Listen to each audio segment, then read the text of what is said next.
नमस्कार, बंजारा बीट्स में आपका स्वागत है। मैं हूं ज्योति प्रकाश खरे। आज हम आपको मिला रहे हैं एक ऐसी शख्सियत से जो बेकार को आकार के नाम से बढ़ाने के नाम से जानी जाती हैं। चलिए मिलते हैं नीलम सारंगी जी से, जो परिचय की ज़्यादा मोहताज तो बिल्कुल भी नहीं। नमस्कार नीलम जी। नमस्कार सर। नीलम जी, जैसा कि आपका पंच लाइन है बेकार को आकार, किस तरीके से हम अपने दर्शकों को समझाएं, क्या करती हैं आप? देखिए, एक नाम से ही समझ में आ जाता है बेकार को आकार। मतलब ऐसी चीजें जो किसी के लिए बेकार हैं उनको एक आकार देकर, एक मूर्त रूप देकर, कहते हैं कि दुनिया में कोई चीज व्यर्थ नहीं जाती है या व्यर्थ नहीं होती है। तो अगर हम कहें कि पत्थर है, उसको हम पत्थर भी मान सकते हैं, और अगर हम चाहें तो उसको भगवान भी मान सकते हैं। तराश। तो जैसे अगर अपनी बात करूं तो मैं कहूंगी कि जो बेकार को आकार, मतलब ऐसी चीजें जो लोगों के लिए बेकार हैं, व्यर्थ हैं, उन चीजों को मैं आकार देती हूँ। और आकार देने के बाद उन चीजों को आप एक कृति के रूप में देख सकते हैं। वो शायद मेरे लिए भगवान ही हुए। नीलम जी, ये कॉन्सेप्ट आपके दिमाग में क्यों आया? राइट, ये क्वेश्चन बहुत सारे मीडिया और बहुत सारे लोग मुझसे ये क्वेश्चन पूछते रहते हैं कि ये आपके अंदर ये चीज क्यों आई कि घर की जो चीजें हैं नॉर्मली हम लोग उठा के फेंक देते हैं, तो आपके अंदर ये ऐसे कॉन्सेप्ट कहाँ से माइंड में आया? कबाड़ मानते हैं उनको। हाँ, कबाड़ मानते हैं, बेकार मानते हैं उन चीजों को लोगों के लिए कि इकट्ठा किया। एक स्टोर रूम होता है, एक हमारे घर में कहीं जगह होती है जहां हम लोग थोड़ा थोड़ा डालते जाते हैं। कभी कबाड़ी घर से बाहर से दिखाई दिया, निकला, तो हमने उठा के उसको 10 रुपए 15 रुपए में उठा के उसको बेच दिया। कबाड़ की दिवाली पे आती है बस। हाँ, कबाड़ सफाई के समय, दीपावली पे भी आती है। और कभी कभी ऐसा भी हो जाता है कि ज्यादा दिख रहा है, इकट्ठा हो गया, उन्होंने कहा बच्चों के जूते इकट्ठे हो गए, ये हो गया वो हो गया, एक कुछ बाइयों को बांट दिया, और जो नई बाइयां ले जा रही हैं या किसी ने ले लिया तो ठीक है, अदरवाइज हम लोग कहीं डाल देते हैं कोने में। जब ऐसा लगता है कि नहीं यार बहुत टाइम हो गया है, इसको हटाते हैं, तो कबाड़ी दिखा, भाई रुको, 10 रुपए 20 रुपए में उठा के उसको बेच देते हैं। कॉन्सेप्ट जो माइंड में आने वाली बात है कि चूंकि मैं भोपाल रही हूँ, भोपाल मैं करीब लगभग 30 साल रही हूँ, और शायद गॉड गिफ्टेड कहूँगी कि मैं एक आर्टिस्ट रही हूँ जो मैंने इंडियन फोक आर्ट पे या ट्राइबल आर्ट पे काम किया हुआ है। तो जब मैं झांसी आई तो थोड़ा सा मेरे लिए सरवाइव करना मुश्किल रहा। वो टाइम थोड़ा सा ऐसा रहा कि मुझे भोपाल से एकदम से झांसी आना, और एक अननोन प्लेस भी था। हालांकि मेरी फैमिली, मदर फैमिली यहीं रहती है। बट कब आई आप झांसी? लगभग हम लोग 2015 या 16 में यहाँ आ गए थे। हम लोग 16 में हम लोग यहाँ आ गए थे, और एक साल थोड़ा सा मुझे अनकंफर्टेबल रही हूँ मैं यहाँ पर। और अच्छा, मैं चूँकि मैंने जैसे बोला कि सबसे पहले मैं एक आर्टिस्ट हूँ, तो मेरा एक था कि मैं अपना घर का इंटीरियर कुछ इस टाइप का करूं कि थोड़ा लोगों को लगे कि एक आर्टिस्ट का घर है, कुछ अलग हटके हो, कुछ अलग हटको। हालांकि इतना मैसेज तो नहीं था मेरे माइंड में उस समय कि मैं किसी को इन्वायरमेंट से रिलेटेड कोई एक कैंपेन या ये नहीं था। बस अपने घर का एक मुझे इंटीरियर करना था, और ऐसा इंटीरियर करना था कि जो लोगों को एक कहें कि एक पहचान, एक मेरी पहचान बना पाए। शायद मैं अपनी पहचान बनाना चाहती थी मैं अपने घर के माध्यम से। और जैसा कि कहा जाता है कि सबसे पहले आप अपना विकास करें, फिर देश का विकास करें। तो शुरुआत खुद से करें, कुछ भी अच्छा काम करें तो पहले खुद से शुरुआत करें। तो मैंने अपने घर का जो इंटीरियर किया था, सबसे पहले जो किया था वो प्लास्टिक की बॉटलें। चूँकि जब हम लोग यहाँ शिफ्ट हुए थे तो बहुत सारी चीज़ें ऐसी हमने कुछ डेकोरेशन में यूज़ किया, अदरवाइज कुछ ऐसी चीज़ें थी जो बेकार इकट्ठा स्टोर रूम में, जैसे कि मैंने भी कहा कि बहुत सारे लोग अपने घर का सामान इकट्ठा कहीं डालते जाते, तो मैंने भी डाला। बट चूंकि कुछ मेरी इसको कहें कि शायद ऊपर वाले ने एक इंडिकेशन दिया था, कुछ बजट प्रॉब्लम्स भी आ रही थी कि इंटीरियर में कुछ हाई लेवल का मुझे करना था। बट कुछ बजट प्रॉब्लम्स के आने की वजह से मुझे ऐसा लगा कि चलो ठीक है, इन चीज़ों से, छोटी छोटी चीज़ों से मैं कुछ बनाना शुरू करती हूँ। अच्छा, मुझे क्या गार्डनिंग का बहुत शौक है, बहुत क्रेज था। तो जब मैं भोपाल में थी वहाँ पर भी मैंने अपना बहुत अच्छा गार्डन बना रखा था। बट जो बेकार की चीज़ों का आइडिया वो मुझे झांसी में आने के बाद, झांसी में आया। बिल्कुल आपकी झांसी में आया। क्योंकि मेरे पास यहाँ छत थी बहुत बड़ी, और मुझे वहाँ गार्डन बनाना था। जैसे मैंने अभी मेंशन किया कि हमारे पास बजट की प्रॉब्लम थी, तो मुझे ऐसा लगा कि चलो मैं अपने आप से खुद एक कुछ पॉट्स वगैरह बनाते हैं हम लोग। वो एक सफ़र जो शुरू हुआ कि जूतों में, चप्पलों में, और डब्बों में, और बॉटलों में हमने जो प्लांट, मिट्टी डाल डाल के प्लांट लगाया, घर में भी कुछ इंटीरियर में इस्तेमाल किया। वो एक जो शुरुआत हुई है वो आज आप मेरे पास हैं। नीलम जी, आपका अपना जो ये सेटअप है जो आपने के दिमाग में आया है, तो इससे तो कबाड़ी लोग बहुत दुखी होंगे। हाँ, जब मैं शुरू में यहाँ पे आई, चूंकि हम लोगों ने जब ट्रांसफ़र लिया था यहाँ पर, तो हमने इस कंपनी को इसका दे दिया था कि पूरा पैक करके सामान हमारा वो यहाँ शिफ्ट कर दें। तो वो जो पैकिंग का मटेरियल था बहुत ज़्यादा निकला था हमारे पास। एक हमारा अंदर वाला जो रूम था वो पूरा पैकिंग मटेरियल से ही भरा हुआ था। तो कबाड़ी वाला जो आता था वो देखता था, अच्छा, वो खुश होगा कि अब तो कुछ मिलेगा। हाँ, यहाँ से मिलेगा, हमें बहुत कुछ मिलेगा। लेकिन बेचारा वो 1 साल तक चक्कर काटता रहा। आखिर में धीरे धीरे उसने देखा कि इनके यहाँ तो बॉटलें भी टंगी हुई हैं, इनके यहाँ तो ये चीज़ें भी, कुप्पियाँ भी लगी हुई हैं। तो एक दिन उसने नॉक किया, मुझे किया नॉक। तो नॉक किया तो मैंने जब दरवाजा खोला, कहना मैम कुछ है आपके यहाँ? मैंने कहा नहीं। बोले मैम मैंने तो ऐसे ही पूछा था, मुझे पता है आपने सारा मटेरियल यहाँ पे इस्तेमाल किया है। तो मैंने उसको पूछा कि तुम मुझे कुछ दे जाओ। अच्छा, अगर आपके पास अगर आपके पास कुछ हो तो मुझे दे जाओ। और फिर मैंने उससे बोला भी कि अगर आप जो कलेक्शन करते हैं, ऐसे आपके 2-4 जो कबाड़ी हैं, मैंने कहा उनसे भी कांटेक्ट करा दो ताकि हमारा काम चलता जाए, हमें मिलता जाए आपसे मटेरियल। अच्छा नीलम जी, एक महत्वपूर्ण सवाल मुझे याद आ रहा कि आप कहीं किसी से मिलने जाती होंगी, तो उसका आप घर को देखती हैं या कबाड़ को देखने के लिए चली जाती हैं? नहीं, मैं पहले जाती हूँ तो नेचुरल है कि हम लोग पहले फॉर्मल होते हैं। शुरू में तो मैं फॉर्मल होती हूँ। धीरे धीरे जब हम लोग उनसे एक इनफॉर्मल वे में जब आ जाते हैं तो मेरा अपना लाइन पे आ जाती हूँ मैं, मतलब कबाड़ दिखाओ। हाँ, वो कि आप क्या ऐसी कोई चीजें हैं, वो एक आ जाती है लाइन कि आपके पास ऐसी चीजें हैं जो बेकार हो चुकी हैं। और ऐसा बहुत सारे अब लोग जानने लगे, तो वो जानते हैं कि नीलम जी आई हैं तो इनको कबाड़ से मोहब्बत है, तो वही दिखाओ पहले। हाँ, वो अपना स्टोर रूम खोल के मुझे दिखा देते हैं कि देखो मेरे पास इतने सारे जूते पड़े, हस्बैंड से झगड़ा हो रहा है और वो कह रहे हैं फेंको, तो बट लेकिन मुझे पता कि मुझे तुम्हें देना है या मुझे इसमें कुछ करना है, तो सपोर्ट करते हैं। हाँ, लोग सपोर्ट करते हैं। नीलम जी, जो आप कर रही हैं, इससे क्या आप नई पीढ़ी को कैरियर परक भी बना सकती हैं? हाँ, अभी मैं 2 साल से जो मेरी अभी चूंकि हमने हमारा एक प्रोजेक्ट किया था हमने नगर निगम के साथ में मिलके। यहाँ के जो एडिशनल कमिश्नर थे, अब उनका ट्रांसफ़र हो गया है, अरुण गुप्ता जी थे, तो उन्होंने एक प्रोजेक्ट यहाँ पे बनवाया था।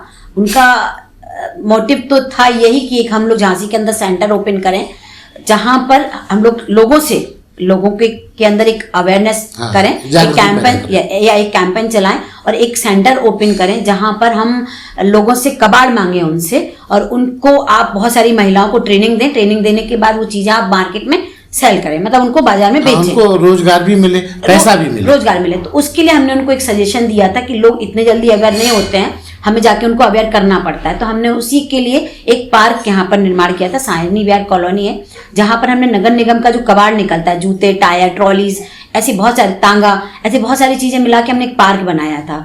बट पार्क बनने के कुछ ही दिन बाद कोरोना की कंडीशन आई, तो वो जो 2 साल कोरोना का एक कंडीशन चला, जो हम लोग करना चाहते थे वो हम लोग कहीं बैक हो गए उसमें। तो अभी उसके अवशेष वगैरह वहाँ पार्क में है? नहीं, पार्क अभी भी है, पार्क अभी भी है, बहुत खूबसूरत है, अभी भी मेंटेन है, बहुत अच्छा मेंटेन तो नहीं है। बट अभी मैं कुछ दिन पहले राजा बुंदेला जी आए थे, तो उनको वो पार्क देखना था, विजिट करना था, तो मैं उनको लेके गई थी। तो ऐसा तो नहीं कहेंगे कि बहुत अनकंडीशनल बहुत खराब है, बट ठीक है, अभी इतना नहीं कह सकते कि बहुत बेकार है, क्योंकि कॉलोनी और वहाँ पर लगे हुए हैं चौकीदार वगैरह, तो चल रहा है, वहाँ है अभी पार्क वहाँ पर।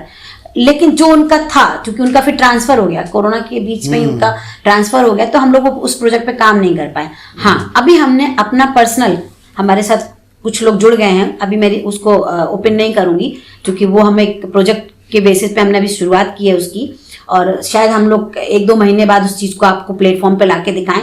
अभी हमने करीब 8-10 लोगों की एक टीम बनाई है, जिनको हमने अपनी तरफ से इन्हीं बेकार की चीज़ों से प्रोडक्ट बनाना, अभी हमारी ट्रेनिंग कंप्लीट समथिंग हो गई है, बस एंड ऑफ पे है। उसके बाद हम एक प्लेटफॉर्म उनको देंगे जहां वो काम भी करेंगे और लोगों को उस चीज के लिए अवेयर भी करेंगे कि ताकि वो हमें सामान घर का जो है वो बेकार का फेंके नहीं। ये जो आप काम करती हैं, तो इससे क्या आपको लगता है कि इस चेतना जो आएगी उससे बच्चों को, नई पीढ़ी को निश्चित रूप से धनोपार्जन वो कर पाएंगे?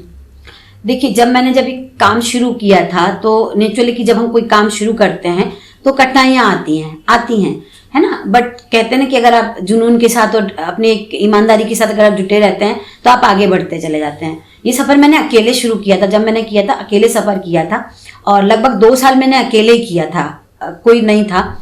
लेकिन अगर मैं आज की टाइम की बात करूं तो चाहे वो स्टूडेंट हो, क्योंकि मुझे बहुत सारे कॉलेज यूनिवर्सिटीज़ वगैरह अपने ट्रेनिंग सेशन के लिए या एक लोगों को इंस्पायर करने के लिए बच्चों के बीच में इनवाइट करते रहते हैं। बहुत सारी ऑर्गेनाइजेशन भी इनवाइट करती हैं, बाहर भी मैं जाती रहती हूँ। जैसे अभी मैं जस्ट पुरी से आई हूँ, पुरी में मेरा एक प्रेजेंटेशन था, वहाँ पर गांधी ग्लोबल फाउंडेशन, दिल्ली का एक फाउंडेशन था जिनका प्रोग्राम था, मैं भी वहाँ से आई हूँ। तो ऐसे मुझे बहुत लोग बुलाते रहते हैं, और क्योंकि मैं सोशल मीडिया पे काफ़ी एक्टिव रहती हूँ, तो मैं समझती हूँ शायद इस समय जो यूथ है या जो भी लोग हैं इतना इंस्पायर है मेरे वर्क से कि अगर एक ग्रुप में 250-300 लोग जुड़े हुए हैं, लेकिन जब मैं अपना डालती हूँ या मेरे से कहीं बात होती है तो उनका एक क्वेश्चन होता है, आप वही है ना कि जो कबाड़ से चीजें बनाती हैं। अच्छा, कबाड़ वाली आंटी के रूप से जाने जाती हैं। जो आप बेकार की चीजों से कुछ बनाती हैं, तो लोग एक छाप छूट चुकी है। और जो आज की जनरेशन है, चूंकि ये जो प्रोजेक्ट है, ये जो हम लोग काम कर रहे हैं, इससे हम एक लंबा बहुत अच्छा स्केल तैयार करने में लगे हैं। तो ज्यादातर मेरे साथ अभी जो जुड़ रही है वो यूथ ही जुड़ रहा है, जो यंग जनरेशन है वही जुड़ रही है। यहाँ तक कि कॉलेज गोइंग जो ग्रेजुएशन कर रहे हैं, पोस्ट ग्रेजुएशन कर रहे हैं, जो फाइन आर्ट के स्टूडेंट, वो बच्चे ज्यादा हमसे जुड़ने की कोशिश कर रहे हैं इस चीज को लेके। नीलम जी, इस बड़े प्रोजेक्ट में जो कि बहुत अलौकिक है, अद्भुत है और अकल्पनीय है, इससे आपको मुश्किलें कहाँ आती हैं? देखिए, मुश्किल तो कबाड़ तो मिल जाता है, नहीं कबाड़ भी नहीं मिल रहा है, कबाड़ भी नहीं मिलता। हाँ, कि जैसे पहले जब मैं शुरू में बात करती थी लोगों से, तो बोलते मेरे पास बहुत मटेरियल पड़ा हुआ है, तो बोलो कितना, क्या देना है, क्या करना है। तो चूंकि मेरे पास जो आप देख रहे हैं कि मेरे पास छोटा सा घर है, इसी में अपना काम मैं करती रहती हूँ, तो आप देख सकते हैं कि हर जगह मेरा कबाड़ फैला हुआ है। घर ही ऐसा लगता है कि हाँ, कबाड़ अलग दिखता है बिल्कुल भी। अभी हमारे यहाँ गहमर से एक लोग आए थे, बहुत एक ऑर्गेनाइजेशन से एक इंटरव्यू, स्पेशली से मेरा यूट्यूब चैनल पे अपने इंटरव्यू लेने के लिए आए थे। तो वो चूंकि जैसे ही उन्होंने घर देखा तो वो बोले कि आपकी छाप आपके घर से दिख रही है, कि हाँ आप एक कहते हैं आर्टिस्ट के ब्रश नहीं फैले हो तो लगता नहीं कि एक आर्टिस्ट है। तो चूंकि मेरे पास प्लेस कम था, अभी हमने जो एक जैसे कि बताया कि हम एक स्टार्टअप शुरू करने जा रहे हैं, जिसमें हमने 8-10 लोगों की हमारी टीम बन भी चुकी है, और हम चाहते हैं आपके प्लेटफॉर्म के माध्यम से, मैं लोगों से बोल भी रही हूँ, बोलूँगी भी कि अगर आप चाहते हैं कि आपके पास काम नहीं है, अगर आप मेरे साथ जुड़ना चाहते हैं, काम करना चाहते हैं, तो कांटेक्ट आप हमसे कर सकते हैं। और मैं चाहूँगी कि जितने ज़्यादा से ज़्यादा लोग जुड़ें, उतने ज़्यादा मुझे खुशी होगी कि मैं जितने ज़्यादा से ज़्यादा लोग को जोड़ सकूँ इस चीज़ में। तो एक तो मेरी ये अपील रहेगी आपके माध्यम से, आपके घर में कबाड़ पड़ा हुआ है, जैसे कि मैं सोशल मीडिया पे भी बहुत डालती रहती हूँ कि आपके घर में जितना भी कबाड़ है, आप चूंकि कबाड़ी को बेचते हैं 10-15 रुपए, 20 रुपए में बेचते हैं, तो अगर आप मुझे देते हैं तो एक तो आप इन्वायरमेंटल हेल्प कर रहे हैं, दूसरा जो एक प्लेटफॉर्म तैयार कर रहे हैं, या जो हम स्टार्टअप तैयार करने जा रहे हैं, उसमें हमें अपने बच्चों को या जो गांव की महिलाओं को ट्रेनिंग देना होता है, तो हमको बहुत बेसिक मटेरियल की नीड्स होती है, तो वो हम इतने एक अर्थ अकॉर्डिंग टू इतना हम सक्षम नहीं है कि हम वो चीजें खरीद के ट्रेनिंग दे सकें। तो मैं चाहूंगी कि आपके प्लेटफॉर्म सहयोग तो कर सकते हैं भाई, आपके लिए वो चीज बेकार है, आप फेंक ही रहे हैं, तो हमारे पास जगह है, आप हमें वो मटेरियल दे सकते हैं। नीलम जी, एक बड़ा दिलचस्प सवाल है आपका, इस बेकार से आकार वाले प्रोजेक्ट में आपकी जीवन साथी की क्या भूमिका है? क्योंकि देखा गया है कि बहुत सारी जगह बहुत सारे सहयोग जो हमें घर से मिलने चाहिए वो नहीं मिलते। नहीं, इसमें तो मैं बिल्कुल एग्री करूंगी आपकी, क्योंकि वहां से तो हमारे यहाँ कोई सपोर्ट नहीं है। हाँ, मैं अगर इसमें तारीफ करूंगी तो मेरा बेटा है, जो अभी इस समय 21 ईयर्स कंप्लीट उसका हो चुका है और यही झांसी में ही है, तो वो उसका काफ़ी सहयोग रहा है। मैं कहूँगी कि शायद अगर मैंने हिम्मत की है या शुरुआत की है जो मैंने, वो शायद उसके वजह से अगर आज मैं कहूँ तो मैं शायद काम कर पा रही हूँ। नीलम जी, इसके अलावा ये तो आपका अलौकिक जज्बा है, पैशन है, लेकिन कुछ और भी ऐसे शौक हैं जो आप हमारे दर्शकों के साथ शेयर करना चाहिए?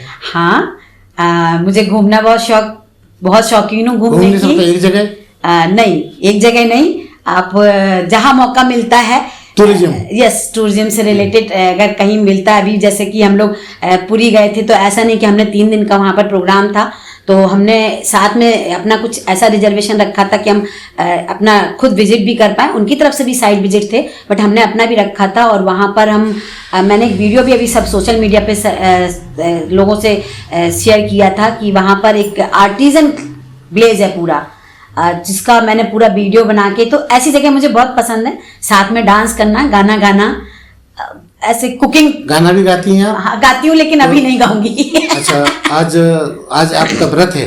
हाँ, आज मेरा व्रत है गाने से। अच्छा, अच्छा नीलम सारंगी जी, आपके नाम के साथ ये जो सरनेम लगा हुआ है, ऐसा लगता है जैसे कुछ गुनगुना रहा हो, इसके पीछे क्या रहस्य है? एक्चुअली मेरे जो हस्बैंड है वो बंगाली हैं और हमारा जो सरनेम है वो सारंगी वही से रिलेटेड है, बंगाली उसमें रिलेटेड अच्छा है। अच्छा। खुद आपका उद्गम कहाँ है? मेरा जो बर्थ प्लेस है वो उरई डिस्ट्रिक्ट जालौन है जी। और मेरी जो एजुकेशन हुई है वो वहीं हुई है, उरई में ही हुई है। फिर उसके बाद मैं भोपाल निकल गई थी। नीलम जी, आपके आगामी प्रोजेक्ट्स और क्या हैं ऐसे जो धमाका करने वाले हैं? अभी मैं रिवील नहीं करूंगी पूरी तरह से क्योंकि मेरी एक थोड़ा थोड़ा बता दीजिए ताकि हम तो किसी से कहेंगे नहीं। एक्चुअली में एक जस्ट हमने एक स्टार्टअप शुरू करने जा रहे हैं अभी। जैसे कि मैंने बताया कि अभी हमारे साथ कुछ लोग जुड़ चुके हैं और हम चाहते हैं कि कुछ लोग नहीं, हमारे साथ बहुत लोग हों जो इस प्लेटफॉर्म पे हमारे साथ काम करें। एक तो हमारा स्टार्टअप है, दूसरा चूंकि इलेक्शन थे अभी और साथ में अभी होली भी हमारी रही, तो हमारा एक प्रोजेक्ट अपकमिंग है, बट मैं कर पा रही हूँ उसको नहीं कर पाऊंगी मुझे नहीं पता।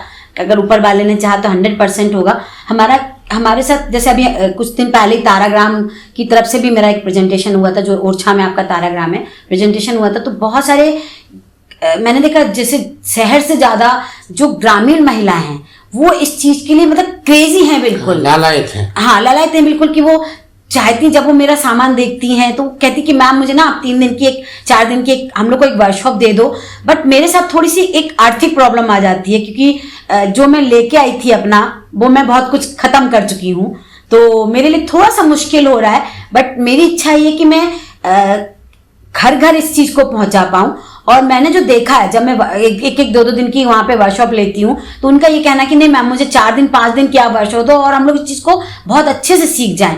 मतलब मेरे लिए, चूंकि मैं पहले इतने साल भोपाल रही, तो मेरे लिए ग्रामीण इलाका थोड़ा सा एक अनजान और कहूंगी शायद एक नया क्रेज रहा। बट जो उन लोग का एक क्रेज मैंने जो देखा है उनका, कि शायद यहाँ के लोगों को 10 बार बोलना पड़ता है बट उनको शायद 1 या 2 बार में वो चीज क्लियर हो जाती है। अच्छा नीलम जी, एक बड़ा दिलचस्प सवाल का आप मुझे जवाब दें। आप के इस पूरे प्रोजेक्ट में ज़्यादातर मैं सुन रहा हूँ, देख भी रहा हूँ कि महिलाओं को आप ज़्यादा प्रोजेक्ट कर रही हैं, तो क्या पुरुषों को इस कबाड़ वाले आयोजन से जुड़ाव नहीं लगता आपको? क्या नहीं, ऐसा नहीं है, हमें जरूरत उनकी भी है, बट वैसे मुख्यतः तो आप महिलाओं पे फोकस कर रही हैं। हाँ, नहीं, मैं महिलाओं का उसका कारण है कि जैसे मैंने जो अपनी लाइफ में क्योंकि उनको कबाड़ से लगाव रहता है। कहते हैं कि जैसे देखिए, घर देखने का, देखभाल करने का, या घर का अगर धुरी कहें तो एक महिला ही होती है। और चूंकि ये चीजें ऐसे हैं कि थोड़ा इंटीरियर से ज्यादा टच करती हैं, जो भी हम चीजें बनाते हैं इंटीरियर से टच होती हैं। तो जेंट्स ऐसा नहीं, एक परसेंटेज है उनका, ये नहीं कहूंगी कि वो बिल्कुल वैल्यूशन नहीं या जीरो में आते हैं, उनका परसेंटेज भी है और बहुत शौक से। लेकिन ये अट्रैक्ट जो करता है वो लेडीज को बहुत ज्यादा करता है।